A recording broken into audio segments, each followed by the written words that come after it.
Good afternoon, everybody. Great to see so many people here today, as others have said, and to see so many people in the flesh for the first time, having looked at everybody over Zoom and Teams calls for the last couple of years. So yes, I'm going to give a very top-level overview of the medicines theme and the research that's being undertaken in the medicines theme. And you'll hear about some of this research in a little bit more detail today and tomorrow, and please have a look at the many posters that are on view from medicines theme researchers later today, this afternoon. So this is kind of an overview of our theme, of who's involved and the numbers that are involved. Myself and Bina Crean from UCC are the theme leaders. Including ourselves, there's 13 academic investigators, currently 1 postdoctoral researcher and 22 PhD students.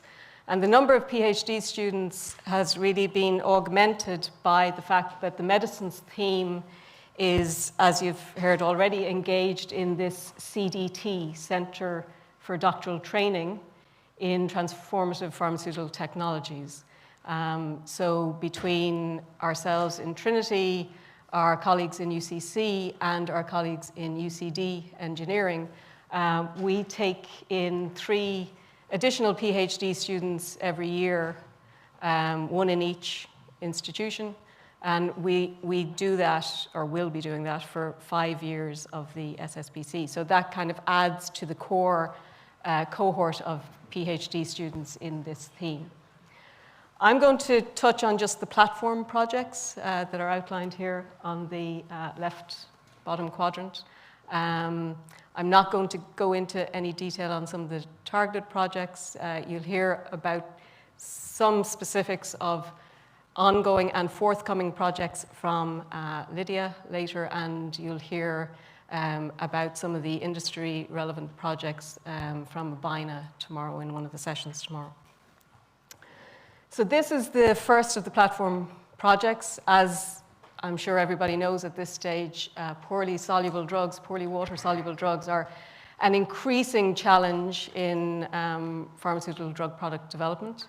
And within this theme, we have a number of researchers working on different ways of overcoming this challenge or dealing with this challenge.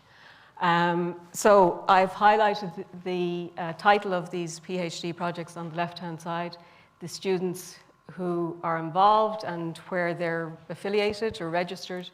Their supervisors, and you'll see that in some instances we have co-supervision across 2 institutions. We also have some co-supervision coming from industry. And what I've also tried to highlight is where we have significant and ongoing collaborative interaction in terms of the PhD projects with other themes within the SSPC, or the colour D symbol there signifies that the student is a CDT, a Centre for Doctoral Training student. So you'll see some of the ways of handling, managing, overcoming this issue of poor solubility is through the generation of amorphous materials, amorphous polymeric salts, co-amorphous systems, amorphous solid dispersions. We're also looking at things like crystalline solid dispersions. We're looking at ionic liquids and supramolecular complexes of drugs. We're looking at silica-based systems. So a whole range of opportunities for improving the developability, if you like, of these poorly soluble, challenging API compounds.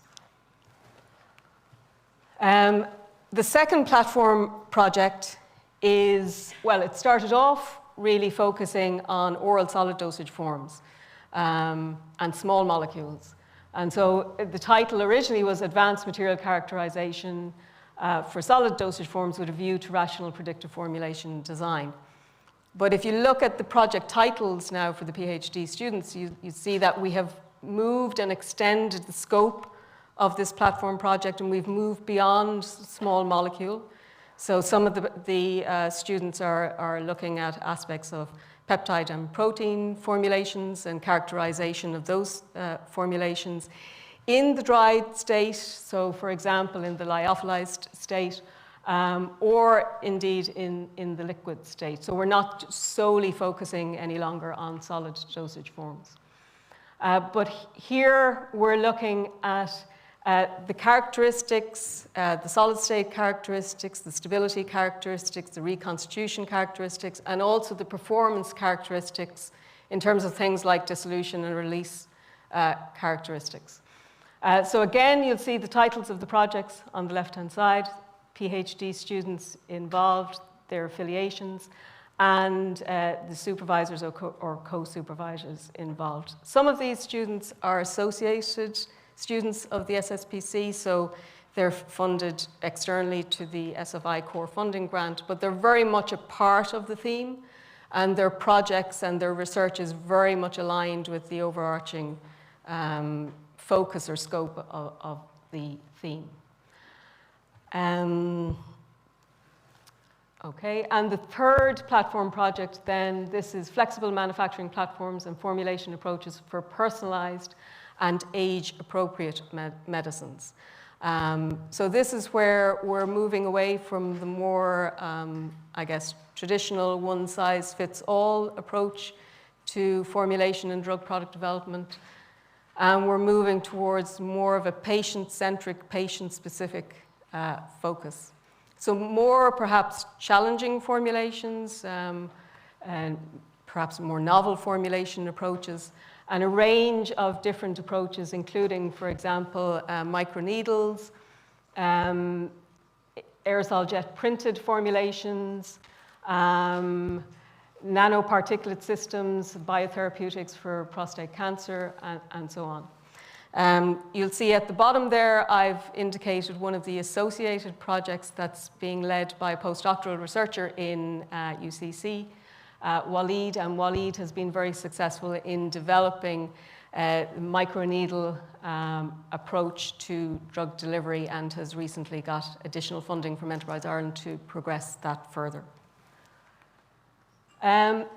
I've mentioned the CDT and how it's a key and important component of the medicines theme and also the manufacturing theme, and a number of the projects span the two themes. You've heard a little bit about this morning, and I suppose it is one aspect of the medicines theme that we're quite proud of, so I said I'd give you a few slides on it. It involves three academic partners, really, the SSPC being one of them, along with our colleagues in the University of Nottingham and University College London. And within the SSPC, there are the three institutions, as I've mentioned. There's the School of Pharmacy and Pharmaceutical Sciences in Trinity, the School of Pharmacy in UCC, and the School of Chemical and Bioprocess Engineering in UCD. So these Centre for Doctoral Trainings have been around for a long time in the UK. They're one of the main mechanisms by which PhD students are trained and funded. And students are expected to acquire both technical and transferable skills over the course of their PhD training, along with, of course, the research element being an important focus of the program. In 2019, for the first time, SFI decided that they would co-fund a small number of these CDTs, and that there would be an Irish branch, if you like, to some of the CDTs that were being funded by the EPSRC, which is the Engineering and Physical Sciences Research Council in the UK. So the SSPC was fortunate to be one of the ones that was funded, and this just outlines what we do in collaboration with our colleagues in the UK. We have a bespoke cohort training program, as well as an individualized student development arm to it. The training program is accredited now by the Royal Society of Chemistry and the Royal Society of Biology and the Institute of Physics in the UK. And we share training resource and delivery. We have shared colloquia across the two jurisdictions, research secondments where students move. Hopefully, this will increase post-COVID. And a common, more or less common program for students in all of the participating universities. These are the 7 training modules that are delivered as a week-long training at different stages in the student journey. And 2 of these we look after from the SSPC perspective. And for the first time, we delivered these in person this year, yay, in May. We had 2 weeks, 1 week Stephen Ferguson looked after, so it was led by UCD, and the other week was led really by Trinity, but with participation from colleagues in all of the 3 SSPC institutions. And the students had the opportunity as well to spend 2 days for one of the modules out in Nibert, which is another, of course, partner now to the SSPC. Just in terms of output from this theme, just to give you a snapshot, you heard the similar kind of stats from Damien this morning for the centre as a whole. And we like to think within this theme that, you know, we're contributing well to this overall metrics. We've 86% of our publications in the top quartile, 41% in the top decile. We're a very female-heavy theme, if that's balance. Gender balance is probably more weighted towards the females in this theme than in other themes. And that's reflective, I suppose, in the percentage female senior author. We'd be a bit worried if it was less than that, I guess. I suppose one area where we do feel we want to put in more focus and gain more traction, and this came out in the 2-year review, is this idea of intra-theme collaboration, but also, importantly, inter-theme collaboration. And just to give you a snapshot of some of the activity that's going on in this area now in terms of inter-theme collaboration, we do have good engagement, obviously, with the manufacturing theme, and you'll see some of those co-supervised projects with colleagues in the manufacturing theme.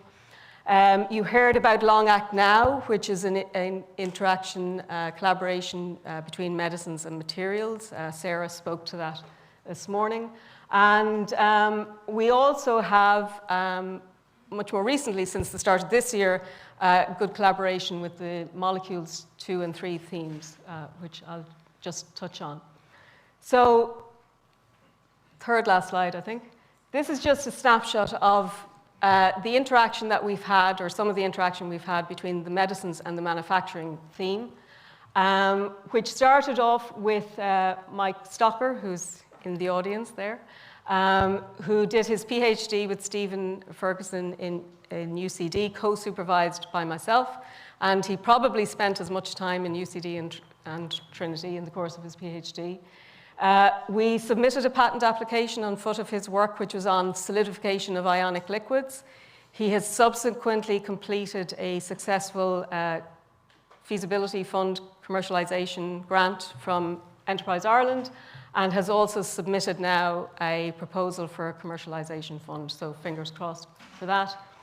And the work has also gone on and has been extended by another SSPC CDT student, Ava, who is again co-supervised by myself and Stephen, who, because she's a CDT student, has had the opportunity to avail of secondment in Nottingham. So this kind of nicely ties together the 2 themes and our engagement with the CDT.